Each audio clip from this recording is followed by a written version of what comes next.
And so I've talked about this with some other people. I felt like the Olympic break helped the Indiana Fever more than any other team. And I felt like the Olympic break really hurt Chicago. Because I thought before the break, Indiana was playing well, Chicago was playing well, and granted, there have been injuries and things like that. But since the Olympic break, this Indiana Fever team, to me, is a completely different team. When it comes to stirring the pot, Sheryl Swoopes is a name that quickly springs to mind. The WNBA icon has been a frequent source of debate with her comments, especially concerning rookie Caitlin Clark. From dismissing Clark as merely a passer to ignoring her impact on the Indiana Fever's success, Swoopes has been a vocal critic of the 2024 draft's top pick. Interestingly, she has shown a more positive side toward Clark's rival, Angel Reese, often praising her, yet it seems even Reese isn't immune to Swoopes' critical eye now. The Houston Comets star appeared on the latest episode of the Gills Arena podcast, where Caitlin Clark's performance came to be a segment of the discussion. While making her case, Swoopes couldn't help but bring Angel Reese into the conversation. The 4X champion accepts that the Sky rookie has been impressive with her game, but not dominant like she used to be in college. Same went for Clark. Swoopes said, and everybody wants to compare Caitlin to Angel, which to me I hate because they're two totally different players. Angel Reese was drafted number 7 to Chicago. Not a lot of expectations. People were like, Slipped in the draft. She slipped in the draft. She couldn't score in college, all of that. There was no way I thought Angel was going to come into the league and be dominant. Drafted as the 7th pick, the Sky forward quickly made waves in the league, setting a new single-season rebound record and becoming a strong contender for Rookie of the Year, going head-to-head with the Fever's number 22. She was also making a strong impact with averages of 13.6 points and 1.9 assists per game. However, Swoopes highlighted, and be dominant, which she wasn't. But Angel's game, her offensive game, everybody knows this, has never been, it wasn't even that great in college, right? So yes, she has to work on that. There are things Caitlin has to work on. The rookie did struggle with her shooting and took in a few criticisms as well. Sue Bird believes she has the potential to improve on that as well, so Swoopes makes it clear that Reese has her strong points, calling her one of the best rebounders, but she has room for improvement too.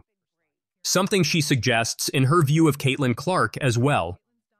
In a recent episode of Gil Arena's podcast, the spotlight was firmly on Caitlin Clark's rookie season. As the discussion delved into the Indiana Fever star's impressive stats and initial challenges, Sheryl Swoopes shared her trademark take on the rookie.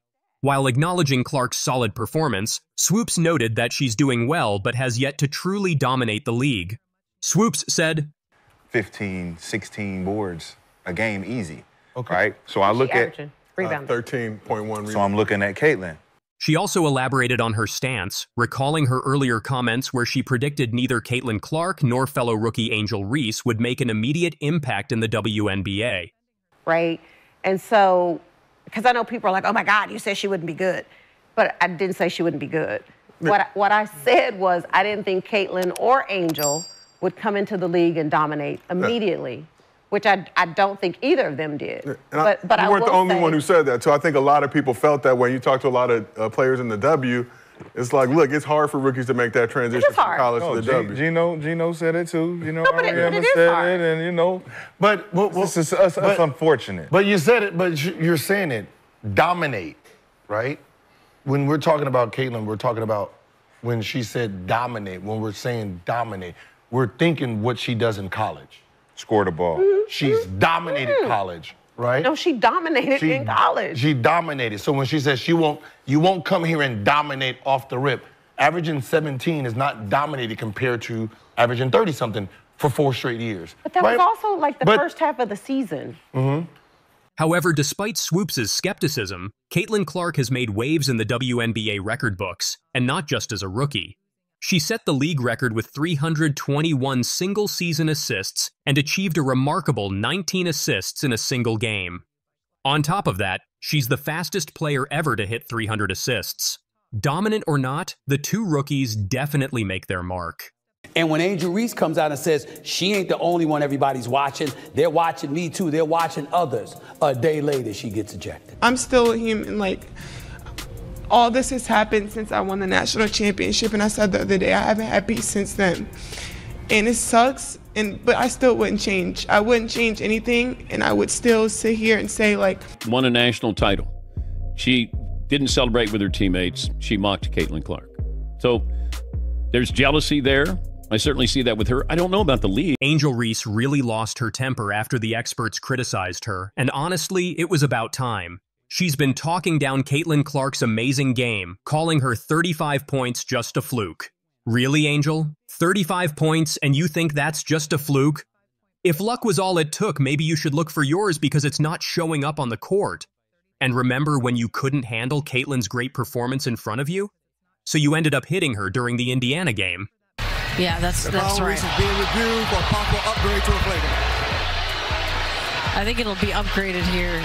That's right. That moment of jealousy really cost your team the entire game.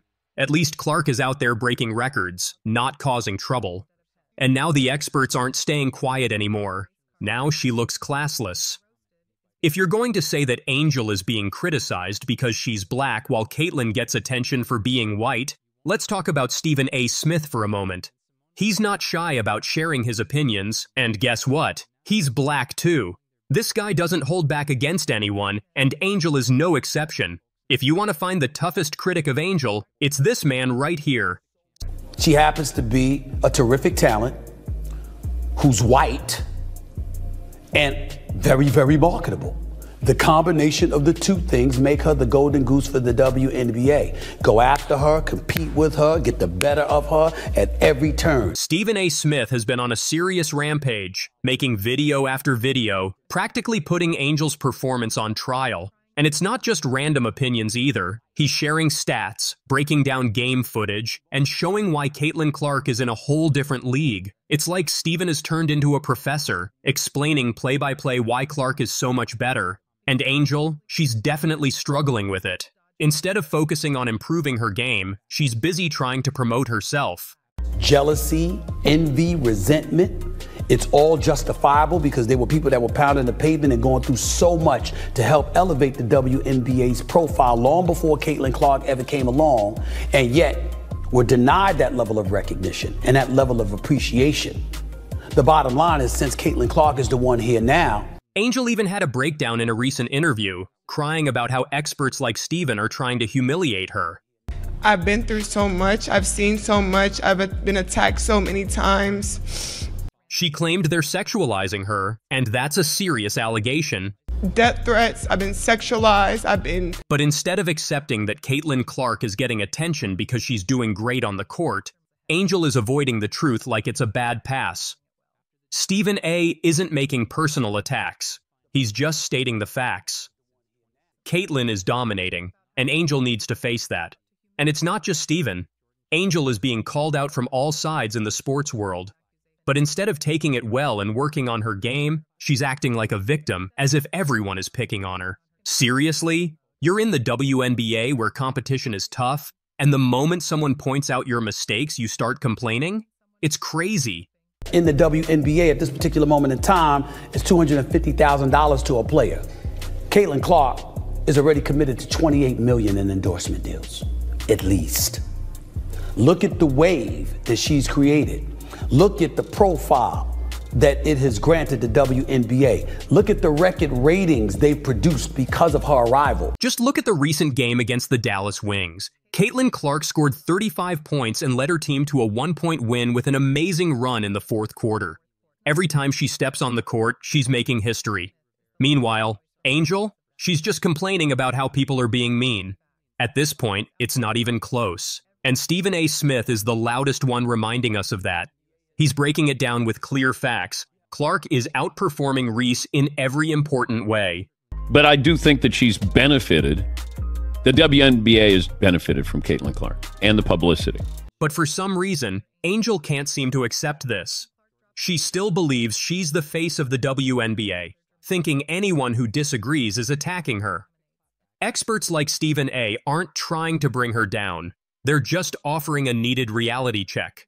They're saying, you have skills, but you're not the best at the moment. Work on getting better instead of playing the victim. But Angel?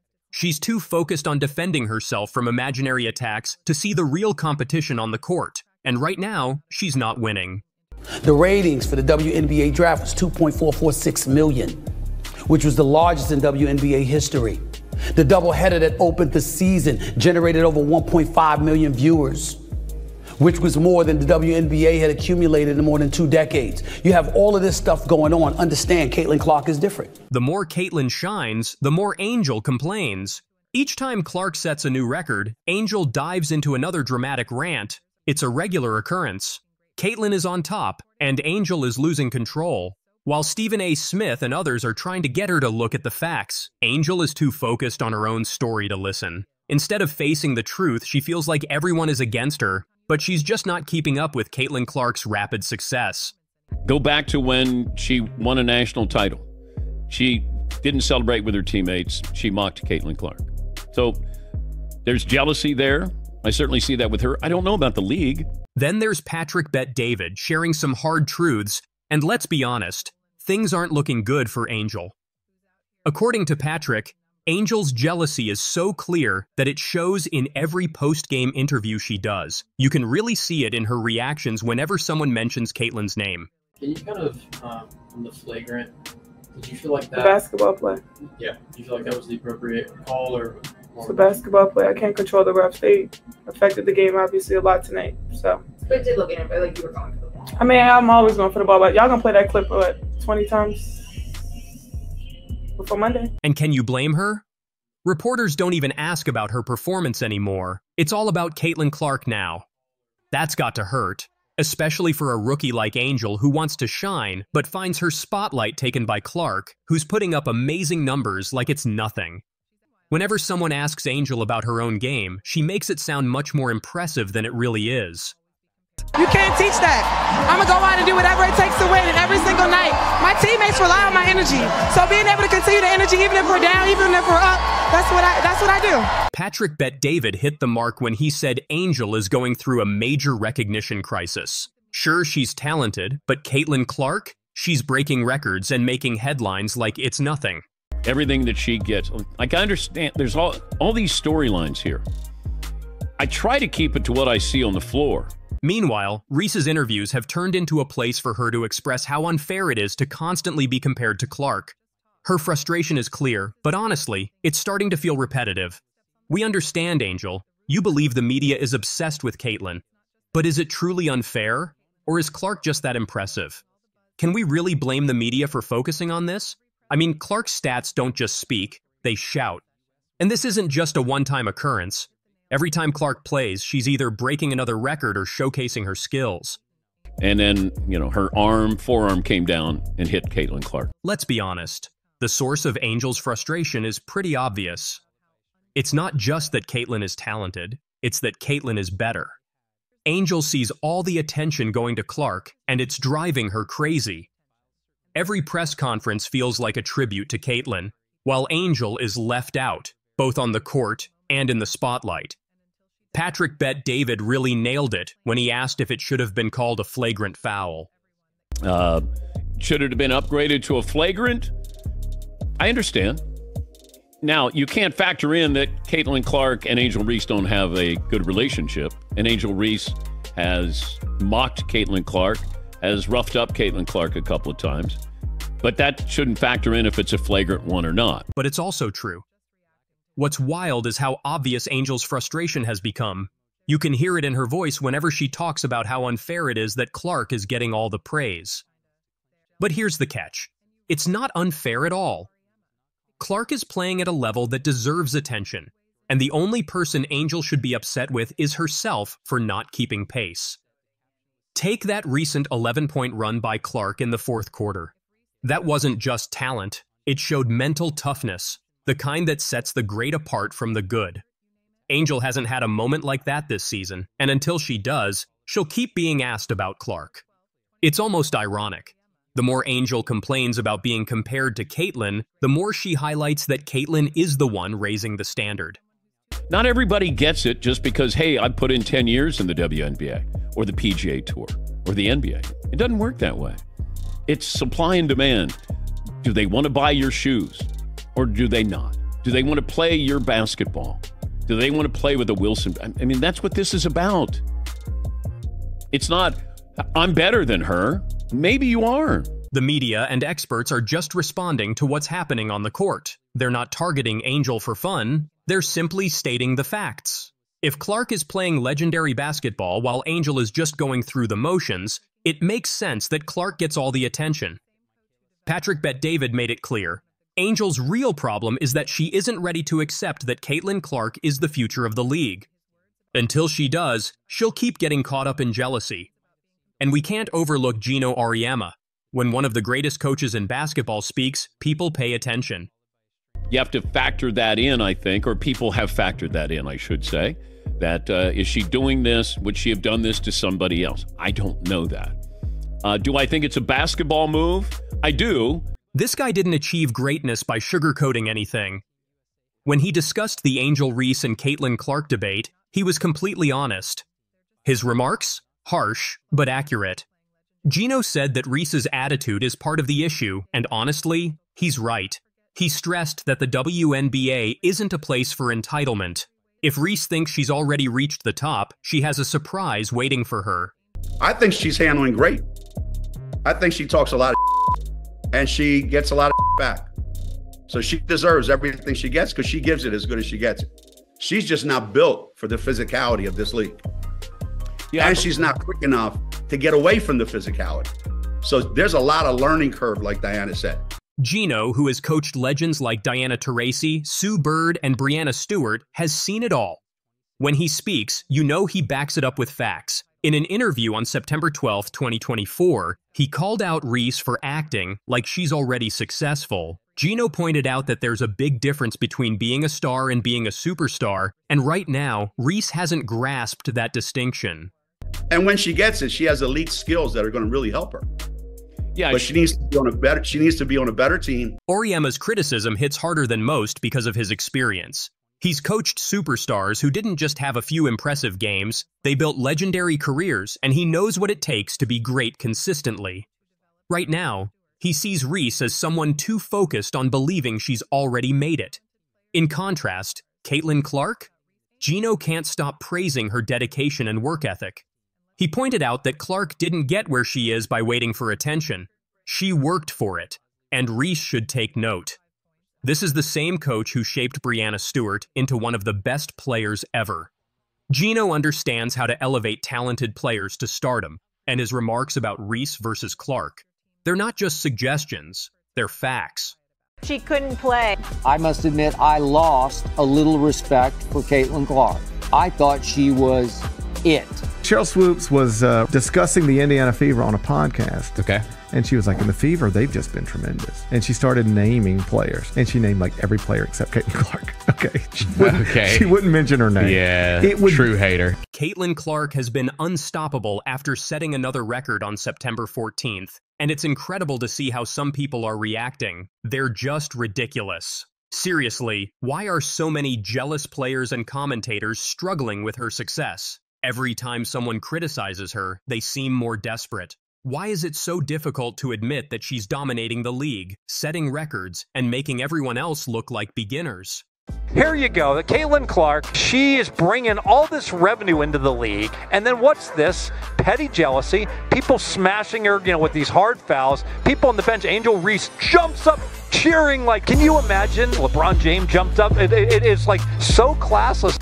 Caitlin Clark doesn't just rise above the criticism, she demolishes it. All these so-called critics are only showing one thing: they can't keep up. While she's out there making history, they're busy making excuses. It's honestly embarrassing for them. The more they talk, the more they reveal themselves as nothing but jealous, irrelevant background noise. Take Molly Karam from ESPN, for instance. She couldn't stand seeing Caitlin Clark get the spotlight she deserves. Instead, she had to jump in, insisting that other players should get the same praise and attention, regardless of their performance. It was just she was receiving all the accolades, the praise for everything that was happening in the WNBA, and she hadn't even played a game yet. So people were just saying, respect who did it before, respect the other stars. Like, really? You're actually upset that the most dominant player in the game is getting all the hype? Molly's out here throwing shade, claiming Clark hasn't even played a game yet, as if that changes how incredible Clark is on the court. She couldn't play. Molly, sweetheart, this isn't a charity. The spotlight goes to the best, and right now, that's Clark. She's breaking records and dominating the court, and yes, she's earned the praise.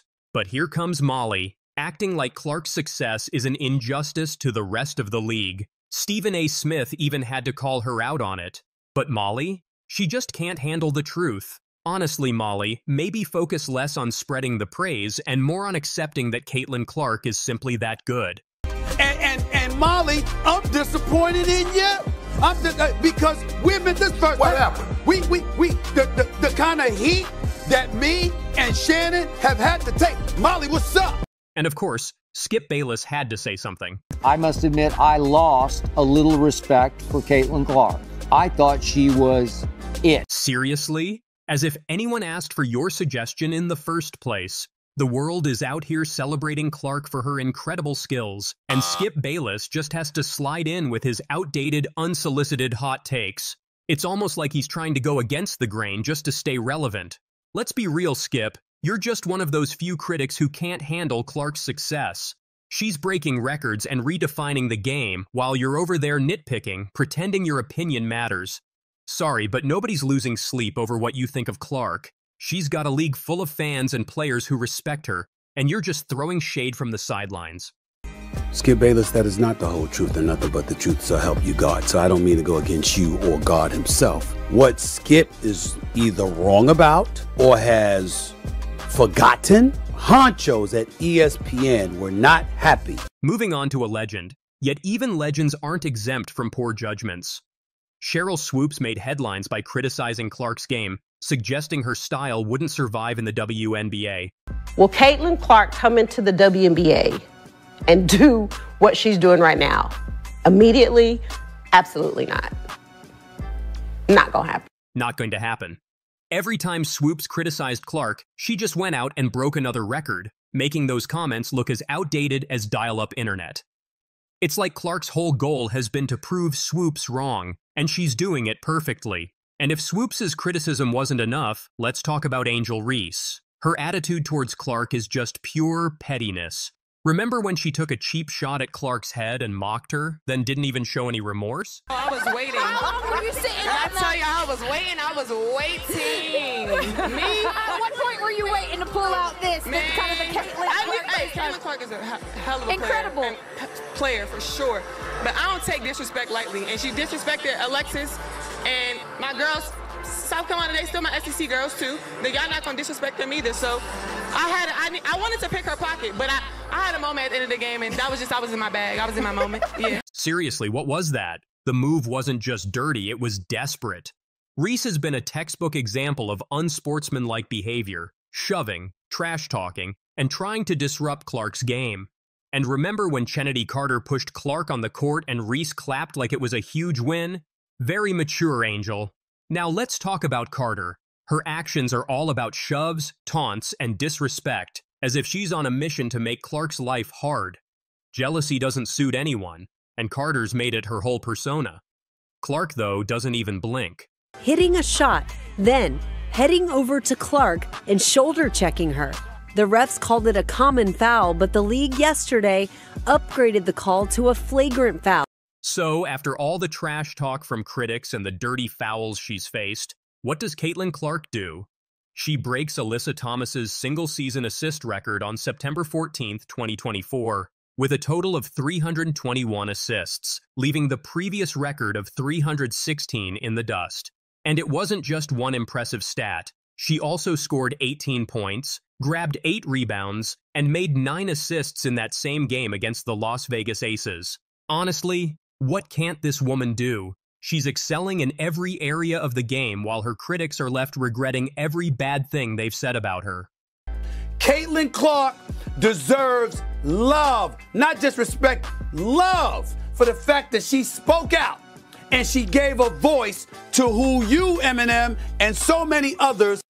Caitlin Clark faces off against the Phoenix Mercury and puts up 32 points with 10 assists. On August 21st, 2024, like it's no big deal. She's just out here showing everyone how it's done while the Mercury are probably questioning their fate. The whole game was a masterclass in performing under pressure. Plus, she set a new record for the most consecutive games with 30 or more points, beating Maya Moore's record, just breaking legends' records like it's her hobby. Fast forward to September 3rd, 2024, and Clark goes off again against the Seattle Storm, scoring 28 points and making 12 assists. And that win? It wasn't just any win. It secured a playoff spot for the Sky. Caitlin carried her team to victory on her own. Go ahead and look. Everywhere you turn, Indiana Fever's breaking records. All Sheryl Swoopes did was validate all the speculation. And just when you thought it couldn't get any crazier, Caitlin Clark hits a game-winning shot against the Las Vegas Aces on September 10th, 2024. Let me say that again, a game-winning shot. Not just a clutch play or a nice bucket, but a buzzer beater that kept the Sky's championship hopes alive. Caitlin Clark is practically writing her own Hollywood script, and it feels almost unfair to the rest of the league. If I were her opponent, I'd probably just sit back and watch the show. And we're not finished with the records yet. On September 5th, 2024, Caitlin breaks another milestone. She becomes the fastest player in WNBA history to reach 1,000 career assists in just 75 games. Sue Bird, a legend in her own right, held that record before, but Caitlin breezed past it like it was nothing. Her resume speaks for itself. She just set the record for the most points ever scored. They didn't prop her up just because she was white. Her accolades speak for themselves. And because she's getting endorsements and people are coming to see her, we got this petty jealousness going on, and it's really unfortunate. It's no surprise that Caitlin Clark's success is bothering some people. You saw this coming, right? Her incredible talent and fast rise are too much for some WNBA players. The jealousy is clear on the court. Some players are really upset, probably losing sleep because a 22-year-old is outshining them. But jealousy is just part of the game when someone like Clark comes along and changes everything. The hate she's getting is almost expected. From the start, Clark has faced doubts. People didn't think she would last, but every time someone tries to criticize her, she responds with another record-breaking performance. It's like her critics are giving her chances to prove them wrong. And believe me, they are wrong. Clark doesn't let the negativity affect her. The doubters and haters, she ignores them and focuses on her game. And her game speaks for itself. This season, she didn't just play well, she set new records. The milestones people thought were unreachable, she's breaking them easily. It's almost funny that the more she succeeds, the more her rivals try to drag her down. Her greatness seems to be a mirror they can't handle. For every record she sets and every amazing performance, there's someone trying to bring her down. Because the African-American lesbian players were going overboard in their racism and sexism on Caitlin Clark. Lynn and the WNBA had to send different videos et al.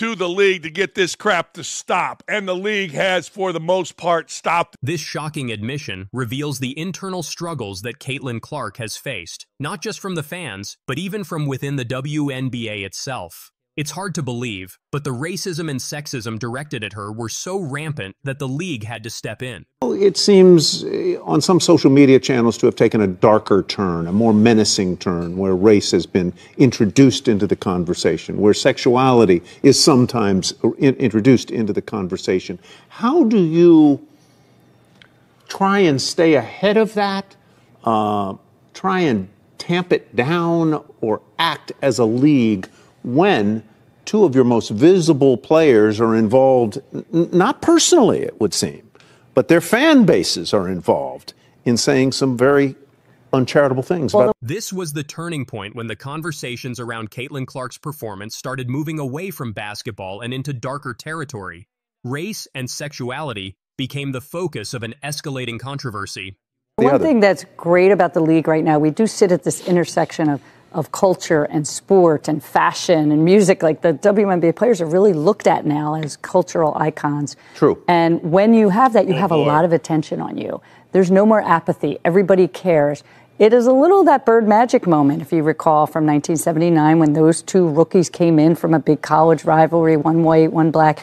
And so we have that moment with these two. But while Engelbert tries to frame this as a historic rivalry moment, it's far from that. The issues surrounding Clark and her competitors aren't just about sports. It's a reflection of the larger problems in the league. Well, I mean, might as well. Caitlin Clark, they got their ass beat last night. But, man, Charles Barkley said this a couple days ago that the WNBA could not have effed this up more. Kathy Engelbert, who is the commissioner, is facing criticism from members of the Players Association for not condemning racism and homophobia, which was, of course, and inevitably tied back to Caitlin Clark. Barkley lays it all out. This was a failure on multiple levels, and now Clark is at the center of it all. The league's inability to handle these tensions has left everyone watching. You answered them in private. Awful Announcing said her response was not only lackluster. Oh, really? It lacked of any substance. Well, so what? She's right. This is months ago, you idiots at Awful Announcing. What are you talking about? Engelbert's word salad reply. Even media outlets are calling out the league's inability to tackle these issues head on. Caitlin Clark may be a top performer, but the WNBA's handling of the controversies surrounding her is far from winning any accolades. The relationships I create here are my legacy. Caitlin Clark quite clearly announced back in Iowa just what she thought mattered the most to her. And now, as she continues to thrill the WNBA crowd with her record-breaking displays, she stands by her words. When the generational talent was drafted as the first overall pick this year, she was not the only one joining the league after shining for the Hawkeyes. Kate Martin was another Iowa alum who entered the big stage, joining the Las Vegas Aces. As their third encounter comes close, Clark is ready to host her former teammate just as nicely. In her recent media availability, the Fever guard talked about welcoming Kate Martin to Indianapolis. She said, "It's definitely pretty weird to us, like we were teammates for 4 years. We got very used to that and now going against." So then like you love it, you joke about it, but at the same time, it just takes some getting used to. I know a lot of our coaches will be here on the same night. Looks like a fun thing for all of them to be able to do too. And sharing that memory and that joy with us. But I'm just super proud of her and happy for her. The 22-year-old guard also hinted towards her former Iowa head coach, Lisa Bluter, making an attendance when Fever will lock horns with the Aces on Wednesday.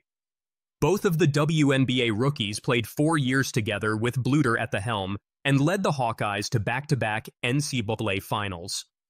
When the duo bid adieu to their alma mater, the 63-year-old also decided to step down from the coaching role.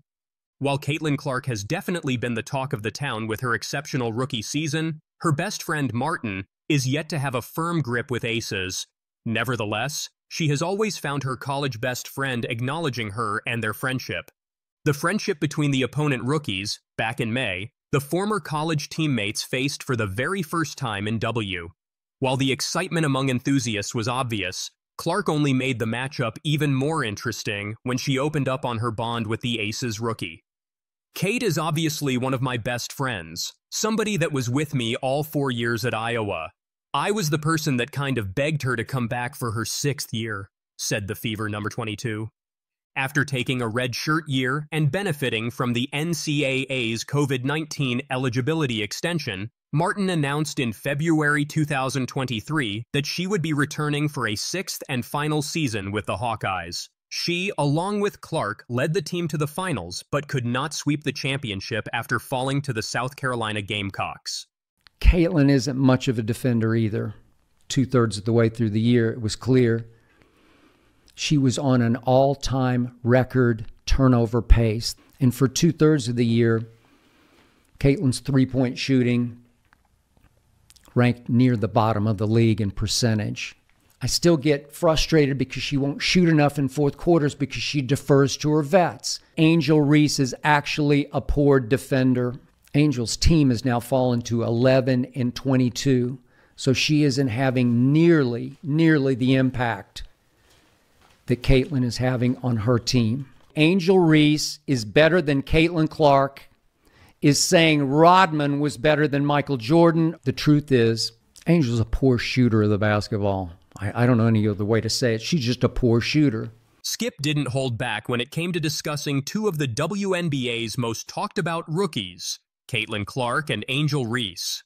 Let's see how Skip absolutely destroyed these young stars.